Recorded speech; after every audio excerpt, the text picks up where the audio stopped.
आ गया है अख्तितामी तकरीर का। कायदे मिल्लत जाफरिया को अख्तितामी तकरीर करनी है और एक नेक काम और रह गया है। हमारे दरमियान एक ऐसा शख्स मौजूद है जिसका नाम अमन रिजवी है और जो बोल नहीं सकता है और सुन भी नहीं सकता है, लेकिन उसने क्रिकेट के मैदान में हिंदुस्तान ही नहीं दुबई में भी सरजमीन लखनऊ का सर ऊंचा किया है, सरजमीन उत्तर प्रदेश का सर ऊंचा किया है, सरजमीन हिंदुस्तान का परचम दुबई में जाके लहराया है।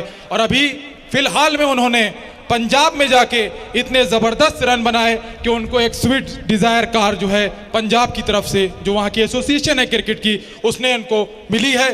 बोल नहीं पाते हैं, सुन नहीं पाते हैं, लेकिन क्रिकेट के मैदान में जब खड़े होते हैं तो दुश्मनों के छक्के छुड़ा देते हैं। मोहतरम अमन रिजवी साहब, मैं गुजारिश करूँगा तशरीफ़ लाएँ और बरादर अजीज़ मोहतरम शानू साहब से गुजारिश करूँगा, कायदे मिल्लत जाफरिया से भी गुजारिश करूँगा कि वो अपने दस्ते मुबारक से अमन रिजवी साहब को एजाज़ से नवाजें। मोहतरम गुलमेहंदी हसन रिजवी साहब, मोहतरम कायदे मिल्लत जाफरिया आफ्ताब शरीयत आली जनाब मौलाना अमन रिजवी साहब को एजाज़ से नवाज रहे हैं। मैं दुआ करता हूँ इंशाअल्लाह हिंदुस्तान ही नहीं दुनिया भर में ये लखनऊ का परचम ऊंचा करें, शियत का परचम ऊंचा करें, उत्तर प्रदेश का परचम ऊंचा करें और हिंदुस्तान का तिरंगा झंडा पूरी दुनिया में लहराएं। इंशाअल्लाह जाके यही दुआ करेंगे।